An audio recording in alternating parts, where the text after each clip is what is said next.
దశరథకి దీప మీ కన్న కూతురని నిజం చెప్పిన డాక్టర్ నిజం తెలుసుకున్న శివన్నారాయణ. ఎందుకు ఏం జరిగింది? అసలు దశరథకు దీప మీ కన్న కూతురన్న విషయం డాక్టర్ చెప్పడం ఏంటి?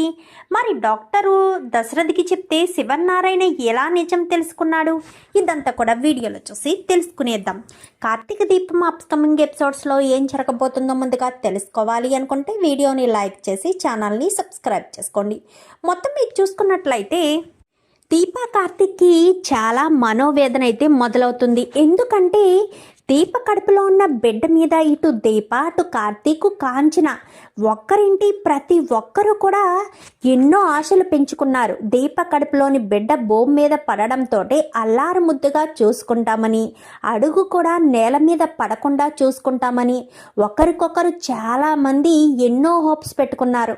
అలాంటిది సుమిత్ర ప్రాణాలు కాపాడాలంటే దీప కడుపులోని బిడ్డ కడుపులోనే మరణిస్తుంది అన్న విషయం తెలిసిన తర్వాత దీపకు కార్తీక్కి నరకయాతనే అనుభవిస్తారు.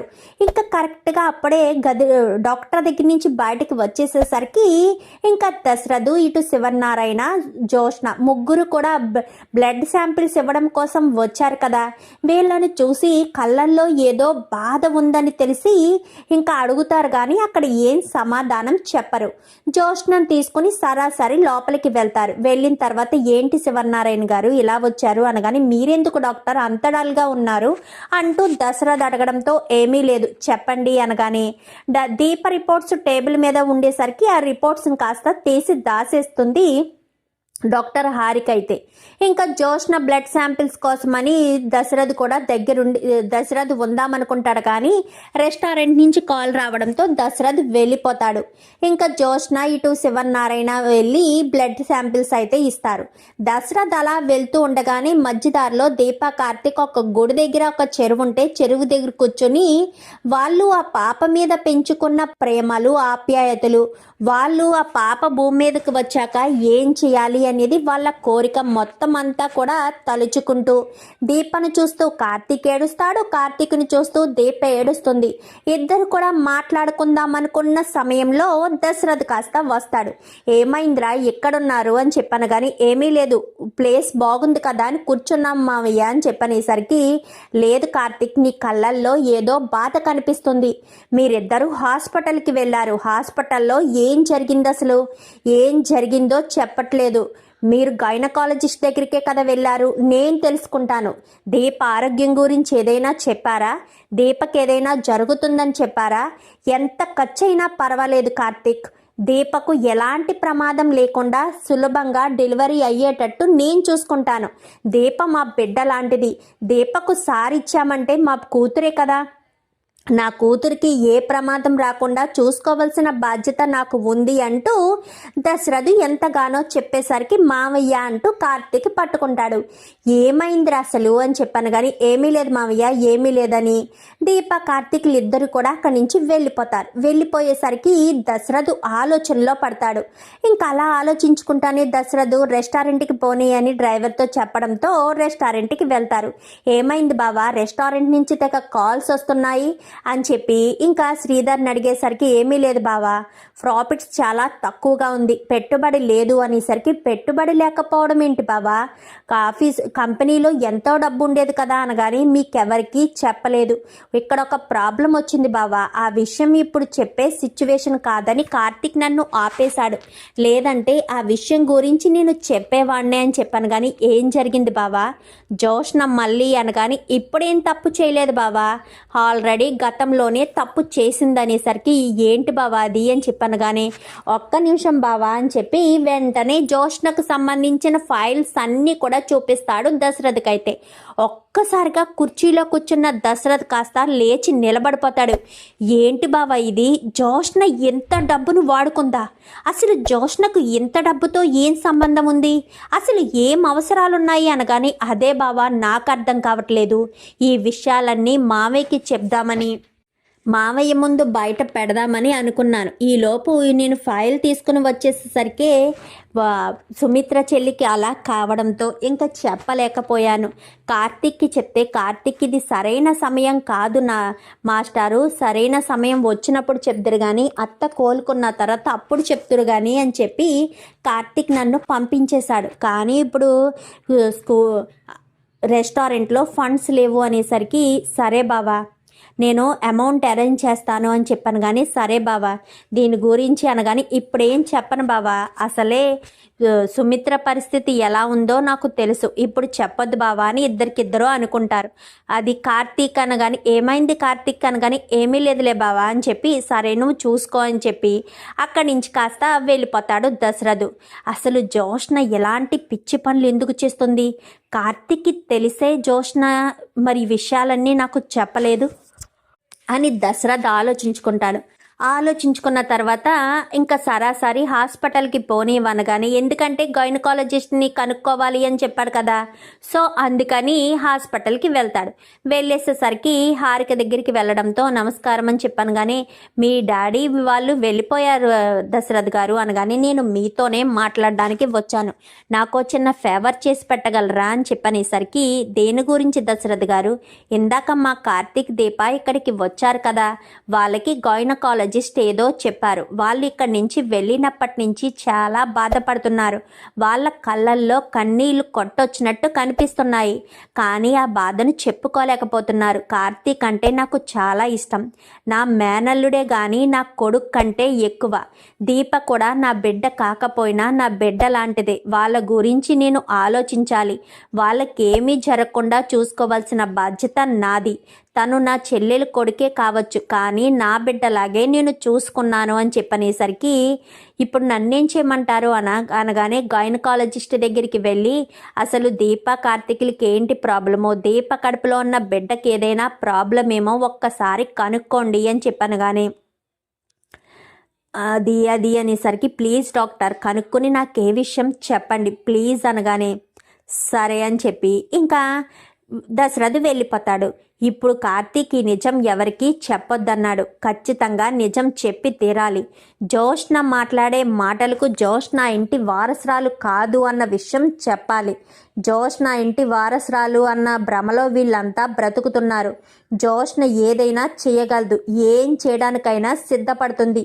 అందుకని జోష్న గురించి ఆలోచించి జోష్న ఏ తప్పు చేయకుండా ఉండాలి, జోష్న గురించి ఆలోచించాలి అంటే నేను ఏదొకటి చెయ్యాలి. నేను ఖచ్చితంగా దశరథ్ గారికైనా సరే నిజం చెప్పి తీరాలి అని చెప్పి ఇంకా దశరథ్కి ఫోన్ చేద్దాం అనుకునేసరికి ఈలోపు వేరే పేషెంట్ రావడంతో డాక్టర్ మీరు పేషెంట్ రమ్మన్నారు కదా అనగానే ఓకే రమ్మని అనేసరికి ఫోన్ ఇలా పెట్టేయడంతో పేషెంట్ వస్తారు. పేషెంట్ రావడంతో పేషెంట్తో మాట్లాడతారు. ఈలోపు ఇంటికి వెళ్ళిపోతాడు దశరథ్ ఇంటికి వెళ్ళిపోయేసరికి శాంపిల్స్ ఇచ్చారా నాన్న అనగాని ఇచ్చాం దశరథ అని చెప్పి మాట్లాడిన తర్వాత సరే నాన్న దీప కార్తీక్ ఎక్కడ అనగానే దీప వంటగదిలో ఉంది, కార్తీక్ పెరట్లో ఎక్కడో ఉన్నట్టున్నాడు అని చెప్పాను. కానీ సరే నాన్న అని చెప్పి కార్తీక్ దగ్గరికి వెళ్ళబోతూ ఉండగా హారిక కాల్ చేసేసరికి దశరథ్ గారు నేను మీతో మాట్లాడాలి, మీకు ఒక విషయం చెప్పాలి అనగాని దేని గురించి అనేసరికి మీ పక్కన ఎవరైనా ఉన్నారా అని చెప్పాను. కానీ ఎవరూ లేరు నా పక్కన, చెప్పండి అనగానే నేను చెప్పే ఈ నిజాన్ని మీరు ఎలా తీసుకుంటారో నాకు అర్థం కావట్లేదు. యాజ్ ఏ డాక్టర్గా నా పేషెంట్కి సంబంధించిన విషయం మీకు చెప్పి తీరాలి, చెప్పకపోతే నా డాక్టర్ వృత్తికే నేను అన్యాయం చేసినట్టు. ఇక్కడ నాకు అంతకు మించి సమయం కూడా లేదు, అందుకే సమయం మించిపోకుండా జరగకముందే ఏ ప్రమాదం జరగకముందే మీకు నిజం చెప్పి తీరాలి. ఏదైనా అయితే ప్రమాదం చాలా తొందరలోనే మీ పక్కనే ఉన్నట్టు అనిపిస్తుంది అనగానే దేని గురించి మాట్లాడుతున్నారు డాక్టర్ ఇదంతాను అని చెప్పనగానే జోష్న గురించి అనేసరికి జోష్న గురించా, బ్లడ్ రిపోర్ట్స్ వచ్చాయా, మ్యాచ్ కాలేదా అనగానే, మీరు ఒక్కసారి కాదు 100 సార్లు ఇచ్చినా సుమిత్ర గారికి జోష్నకు మ్యాచ్ కావు అని చెప్పాను. కానీ ఎందుకు డాక్టర్ అలా చెప్తున్నారు? అంత ఖచ్చితంగా అంత పర్టికులర్గా మీరు అలా ఎలా చెప్పగలుగుతున్నారు? జోష్న మా కన్నబిడ్డే కదా, మరి రక్త సంబంధం అయితే ఖచ్చితంగా మ్యాచ్ అవుతుందని మీరే చెప్పారు కదా అనగాని, జోష్న మీ కన్నబిడ్డ అయితే కదండి మ్యాచ్ అవ్వడానికి. జోష్న మీ కన్నబిడ్డ కాదు, కాలేనప్పుడు ఎలా మ్యాచ్ అవుతుంది అని చెప్పాను. కానీ ఏం మాట్లాడుతున్నారు డాక్టర్, జోష్న మా కన్నబిడ్డ కాకపోవడం ఏంటి అనగానే, జోష్న బ్లడ్ శాంపిల్స్ సుమిత్ర గారికి మ్యాచ్ కాలేదు, కానీ మరొకరి బ్లడ్ శాంపిల్స్ సుమిత్ర గారికి మ్యాచ్ అయింది అనేసరికి దశరథ్ షాక్ అవుతాడు. ఏం మాట్లాడుతున్నారు? కన్న బిడ్డైన జోష్నవి మ్యాచ్ కాలేదు, కానీ మరొక వ్యక్తివి మ్యాచ్ అయ్యాయా? ఆ వ్యక్తి ఎవరు? అసలు ఆ వ్యక్తి వచ్చి మీకు బ్లడ్ శాంపిల్స్ ఎందుకు ఇచ్చారు? అసలు మీరు అలా ఎలా చేశారు అని చెప్పనేసరికి చెయ్యాల్సిన పరిస్థితి వచ్చింది. ఆ రిపోర్ట్స్ చూసి రిజల్ట్ చూసి నన్ను నేనే షాక్ అయిపోయాను అనేసరికి అసలు అర్థం కావట్లేదు. అసలు మీరు ఏం మాట్లాడుతున్నారో నాకు తెలియడం లేదు డాక్టర్ అని చెప్పాను. కానీ టెన్షన్ పడకండి దశరథ్ గారు, మీకు ఈ విషయం చెప్పి తీరాలి కాబట్టి చెప్తున్నాను. నేను చేసిన బ్లడ్ శాంపిల్స్ రిజల్ట్ను బట్టి జోష్న మీ కన్న కూతురు కాదు. మీ కన్న కూతురు ఎవరంటే దీపే మీ అసలైన మీ రక్తం పంచుకు పుట్టిన సుమిత్ర మీకు పుట్టిన కూతురు దీప అని చెప్పనేసరికి ఒక్కసారిగా షాక్ అయిపోతాడు దశరథ్. అయితే ఏం మాట్లాడుతున్నారు డాక్టర్, దీప మా కూతురు ఎలా అవుతుంది అనగానే, అదంతా ఎలా జరిగిందో ఏంటో నాకైతే తెలీదు, కానీ దీపే మీ కన్న కూతురు అన్న విషయం అటు కార్తీక్కి దీపకు కూడా తెలుసు. వాళ్ళంతటా వాళ్ళే నా దగ్గరికి వచ్చి బ్లడ్ శాంపిల్స్ ఇచ్చారు. దీపకు మా అత్తకు బ్లడ్ మ్యాచ్ అవుతుందో లేదో చెక్ చేయమని కార్తీకే స్వయంగా నాతో చెప్పారు. చెప్పిన తర్వాత నేను మళ్ళీ రిపోర్ట్స్ చూశాక షాక్ అయ్యాను. ఒక్క క్షణం దిగ్భ్రాంతికి గురయ్యాను. అసలు నాకు ఏమి అర్థం కాలేదు. కార్తీక్ని పిలిచి అడిగితే మా అత్త సొంత కూతురు దీప జోష్న కాదు అన్న విషయం బయట పెట్టాడు. కానీ ఇక్కడ మరి అలా చెప్పిన తర్వాత వాళ్ళు సంతోషపడాలి, కానీ వాళ్ళు ఎందుకు కన్నీళ్లు పెట్టుకున్నారు అనగానే దానికి మరొక కారణం ఉంది. దీప తన తల్లి అయిన సుమిత్ర ప్రాణాలు కాపాడుకోవడానికి ఏం చేయడానికైనా సిద్ధపడుతుంది, కానీ తను సుమిత్ర ప్రాణాలు కాపాడుకోలేదు అనగానే, ఎందుకు డాక్టర్, తల్లి బిడ్డ బోన్ మ్యారో ఆపరేషన్ జరిగితే అవుతుంది అని చెప్పారు కదా, మరి ఎందుకు దీప సుమిత్ర ప్రాణాలని కాపాడలేదు అని చెప్పాను. కానీ ఎందుకంటే దీప కడుపుతో ఉంది కాబట్టి. కడుపుతో ఉన్న తల్లి బోన్ మ్యారో ట్రాన్స్ప్లాంటేషన్కి పనికి రాదు. ఎందుకంటే అలా తను బోన్ మ్యారో ఇస్తే తన కడుపులోని బిడ్డ ఆ తీవ్రతకి గురి కాలేక కడుపులోనే ఆ బిడ్డ మరణిస్తుంది అనేసరికి ఒక్కసారిగా దశరథ్ షాక్ అయిపోతాడు. ఏంటి డాక్టర్, ఏంటి మీరు అనేది అనగానే, దీప కార్తీకులు ఎందుకు అలా ఉన్నారు అని నన్ను ఇందాక మీరు అడిగిన ప్రశ్నకు సమాధానం ఇదే. ఎందుకంటే నేను ఆ విషయం దీప కార్తీకులకు చెప్పాను. ఒక్కసారిగా వాళ్ళ కాళ్ళ కింద ఉన్న భూమి కంపించినట్టు అనిపించినట్టుంది. వాళ్ళిద్దరూ ఏం మాట్లాడలేక కళ్ళ నిండా దుఃఖంతో, ఒక పక్క జన్మనిచ్చిన తల్లిని కాపాడుకోలేక, మరో పక్క తన ఊపిరి పోసుకుంటూ కడుపులో ప్రాణం పోసుకున్న బిడ్డని వదులుకోవాలో, జన్మనిచ్చిన తల్లిని కాపాడుకోవాలో ఎటూ తేల్చుకోలేని స్థితిలో వాళ్ళిద్దరూ ఉన్నారు. అత్తను అమ్మ కంటే ఎక్కువగా ప్రేమించే కార్తీకు అమ్మ ప్రేమను దక్కించుకోవడానికి తన బిడ్డను ఉంచాలా తీయించాలా అన్న స్థితిలో దీప. అందుకే వాళ్ళిద్దరి కళ్ళల్లో దుఃఖం కనబడింది మీకు అని చెప్పనేసరికి, ఇదంతా నేను నమ్మలేకపోతున్నాను డాక్టర్ అని చెప్పాను. కానీ కార్తీక్ దీపాలను అడగండి, అన్నీ మీకే తెలుస్తాయి. కానీ దశరథ్ గారు సుమిత్ర గారి ప్రాణాలు కాపాడాలంటే దీప కడుపులో ఉన్న బిడ్డ చనిపోవాలి. అలా జరగడం మేము ఒప్పుకోము. కానీ ఈ సమస్యకు పరిష్కారం ఏంటో అర్థం కావట్లేదు. ఆ తల్లి తండ్రిగా వాళ్ళు ఆ బిడ్డ మీద ఎన్నో ఆశలు పెంచుకుని ఉండొచ్చు. ఒక బిడ్డ కడుపులో ఊపిరి పోసుకుంటుందంటే ఆ బిడ్డ భూమి మీదకి రాకముందే ఆ బిడ్డను అలా చూసుకోవాలి ఎలా చూసుకోవాలి అని ఆ తల్లి తండ్రి చుట్టుపక్కల వాళ్ళు ఎన్నో ఆశలు పెంచుకుంటారు. కానీ ఆ బిడ్డ కడుపులోనే చిదిమెయ్యాలి అన్న విషయం తెలిస్తే ఎవరైనా తట్టుకోవడం కష్టమే. అంతెందుకు యాజ్ ఏ డాక్టర్గా నేనే ఆ విషయాన్ని డైజెస్ట్ చేసుకోలేకపోతున్నాను. నాకు తెలిసి ఒక వ్యక్తి ప్రాణాలు కాపాడాలంటే మరొక ఊపిరి అంటే ఈ ప్రపంచాన్ని కూడా చూడని ఒక బిడ్డ ప్రాణాలు తీసేయాలంటే నా వల్లే కావడం లేదు. కానీ ఏం చేయాలో అర్థం కాని స్థితిలో ఉన్నాను అనేసరికి సరే డాక్టర్ అని ఫోన్ పెట్టేస్తాడు. పెట్టేసిన తర్వాత కార్తీక్ గార్డెన్లో కూర్చుని బాధపడుతూ ఉండేసరికి ఇంకా వెంటనే కార్తీక్ దగ్గరికి వెళ్ళకుండా గబగబా వంటగదిలోకి వస్తాడు. అమ్మ దీప అని చెప్పనేసరికి ఏంటి సారు అని చెప్పాను. కానీ ఎలా రా అని దీప చేయి పట్టుకుని కార్తీక్ దగ్గరికి తీసుకొస్తాడు. ఏమైంది మావయ్య అని చెప్పాను. కానీ దీప చేతిని తన మీద ఒట్టు వేయించుకుని ఇప్పుడు నిజం చెప్పండిరా, మీరెందుకు ఇలా బాధపడుతున్నారు? దీపే నా కన్న కూతురు కదా, సుమిత్ర ప్రాణాలు కాపాడాలి అంటే దీప కడుపులో ఉన్న బిడ్డ చనిపోవాలి కదా అంటూ మాట్లాడేసరికి ఒక్కసారిగా షాక్ అయిపోతాడు కార్తీక్. అయితే ఈ విషయం నీకెలా తెలుసు మావయ్య అని చెప్పి కార్తీక్ అడుగుతూ ఉంటాడు. ఎప్పుడైతే దీప చేతిని పట్టుకుని దశరథ్ వస్తూ ఉంటాడో అప్పుడే శివన్నారాయణ చూస్తాడు. అదేంటి దశరథు దీప చేతిని పట్టుకుని ఎక్కడికి తీసుకువెళ్తున్నాడు అని వెళ్ళిన శివన్నారాయణకు ఒక్కసారిగా ఊపిరి ఆగిపోయినంత పని అవుతుంది. ఏంటి మావయ్య ఏంటి నువ్వు అనేది అనగానే నాకు డాక్టర్ హారిక గారు అంతా చెప్పారు. జోష్నకు సుమిత్రకు మ్యాచ్ కాలేదంటే అది బ్లడ్లో టెస్టులు చేయడంలో ప్రాబ్లం అనుకున్నాను. అసలు జోష్నే మా కన్న కూతురు కానప్పుడు ఎలా మ్యాచ్ అవుతుందిరా? దీపే మా కన్న కూతురు కాబట్టి కదా దీపకు సుమిత్రకు మ్యాచ్ అయింది.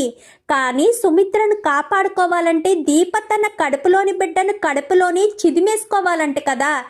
ఎలా ఈ దుఃఖాన్ని భరిస్తున్నావురా అని చెప్పనేసరికి అదే అర్థం కాని స్థితిలో ఉన్నాను మామయ్య. అత్తను కాపాడుకోవాలా లేక తన కడుపులో పెరుగుతున్న బిడ్డను కాపాడుకోవాలా తెలియని స్థితిలో సతమతం అవుతున్నాను. నాకు మా అమ్మ తర్వాత అమ్మ లాంటిది సుమిత్రత్త. అలాంటి సుమిత్రత్తను ప్రాణం పోతుంటే చూస్తూ ఉండాలా? ఇంకా భూమి మీదకి రాని నా బిడ్డను ఎంతో అపురూపంగా చూసుకోవాలని తన అడుగులు అసలు భూమి మీదే పడకుండా నా అరిచేతుల మీద నడిపించుకోవాలని అనుకున్న నా బిడ్డను ప్రాణాలు తీసుకోవాలో అర్థం కావట్లేదు మావయ్య. ఈ బాధను ఎలా తట్టుకోవాలో ఎలా ఈ బాధ నుంచి బయటపడాలో నాకు తెలియడం లేదు. నేను ఎటు దిక్కుతోచని స్థితిలో ఉన్నాను మావయ్య అంటూ కార్తీక్ పట్టుకుని ఏడుస్తూ ఉంటాడు. అమ్మ దీప అనగానే నాన్న అంటూ దీప కూడా పట్టుకుంటుంది. మీకొచ్చిన ఈ సమస్యను నేను ఎలా నెరవేర్చాలో నాకు అర్థం కావట్లేదు. ఒక పక్క కడుపులో పెరుగుతున్న నా బిడ్డకు బిడ్డ, మరొక పక్క నాతో జీవితాంతం కలిసి ఉంటానన్న నా భార్యను కాపాడుకోవాలా? ఇంకా భూమి మీదకి రాని బిడ్డను కాపాడాలా? ఆ కడుపులో ఉన్న బిడ్డ మా అమ్మ అని అంటున్నాడు మా నాన్న. బిడ్డను చూస్తూ మా నాన్న ఎన్నో ఆశలు పెంచుకున్నాడు. నా చెల్లెలు కూడా దీప కడుపులో పెరుగుతున్న బిడ్డ మనమ్మ అన్నయ్య మనమ్మ అంటూ ఎంతో గొప్పగా గర్వంగా చెప్తుంది. మరి అలాంటి ఆ బిడ్డను ఎలా కాపాడుకోవాలో అర్థం కావట్లేదు అంటూ ఎంతగానో ఏడుస్తూ ఉంటారు ముగ్గురు కూడా. అదంతా చాటుగా విన్న శివన్నారాయణ ఏం చేయాలో అర్థం కాదు, ఎంతగానో బాధపడిపోతాడు. ఇప్పుడు నా దీప కడుపులో పెరుగుతున్న బిడ్డే నా భార్య జోష్న అనుకున్నాను కదా, మరి జోష్నను కాపాడుకోవాలా సుమిత్రను కాపాడుకోవాలా అన్న దిగ్భ్రాంతిలో ఉండగా ఇంకా ఏం చేయాలో అర్థం కాదు. అలాగే వచ్చి ఇంకా లోపలికి వచ్చి కూర్చునేసరికి ఈలోపు సుమిత్ర, శివనారాయణ, దశరథు, దీప, కార్తీక్ ముగ్గురు లోపలికి వస్తారు. వచ్చేసరికి తాతయ్య గారు కాఫీ తీసుకురమ్మంటారా అని చెప్పనగానే, తాతయ్య గారు అని పేరుకు పిలుస్తున్నావా లేక నీ తాతయ్యనా అని పిలుస్తున్నావా దీప అని చెప్పనేసరికి, ఏంటి తాతయ్య గారు అలా అడుగుతున్నారు అనగానే, మరి నువ్వు నా సొంత రక్తానవని ఎప్పుడూ నాకెందుకు చెప్పలేదమ్మా దీప? నువ్వే ఈ ఆస్తంతటికి నా అసలైన వారసురాలివి అన్న విషయం నా దగ్గర ఎలా దాయాలనిపించింది అమ్మ దీప అని చెప్పి అడిగేసరికి ఒక్కసారిగా కార్తీకు ఇటు దశరథు ఇద్దరు షాక్ అవుతారు. నాన్న అని చెప్పనగానే, నువ్వు కార్తీకు దీప మాట్లాడుకున్న మాటలన్నీ విన్నానురా నేను. విన్న తర్వాత ఏం చేయాలో అర్థం కావట్లేదు. ఇన్ని రోజులు ఒక పని మనిషిగా చూసిన దీపే నా సొంత మనవరాలని, నా కొడుకు కూతురని తెలిసి సంతోషపడాలో, లేక దీప కడుపులో ప్రాణం పోసుకుంటున్న నా భార్య జ్యోష్ణను ప్రాణం తీయాలో, సుమిత్ర ప్రాణాలు కాపాడుకోవాలో ఎటూ తేల్చుకోలేని దిక్కుతోచని స్థితిలో ఉన్నందుకు ఎలా తీసుకోవాలో అర్థం కాని పరిస్థితిలో ఉన్నాను రా అని చెప్పనేసరికి ఇంకా ఏం మాట్లాడాలో అర్థం కాకుండానే ఇంకా టెన్షన్ పడిపోతూ ఉంటాడు శివన్నారాయణ. అది కాదు అని చెప్పనేసరికి చెప్పు నాన్న, ఏంటి సమాధానం చెప్పట్లేదు, ఏం చేయగలుగుతావు, ఏం చెయ్యాలనుకుంటున్నావు అని చెప్పాను. కానీ ఏమీ అర్థం కావట్లేదురా దశరథ అని చెప్పి ఇంకా ముగ్గురు కూడా బాధపడుతూ ఉంటారు. ఇంకా వెంటనే ఇంకా కోపాన్ని ఆ బాధని ఎవరి మీద చూపించాలో అర్థం కాక జ్యోష్ణ అంటూ గట్టిగా పిలుస్తాడు. గట్టిగా పిలిచేసరికి జ్యోష్ణ కాస్త గబగబా కిందకి వస్తుంది. కిందకి రావడంతో జ్యోష్ణ చెంప చెల్లు మనిపించేసరికి ఇంకా సుమిత్ర ఇటు పారిజాతం బయటికి వస్తారు. ఏమైందండి అని చెప్పాను. కానీ అసలు మూల కారణం నువ్వే. నా ఇంటి వారసురాల్ని నా నుంచి దూరం చేసి నీ మనవరాల్ని తీసుకొచ్చి నా ఇంటి వారసురాల్ని చెయ్యాలనుకుంటావా?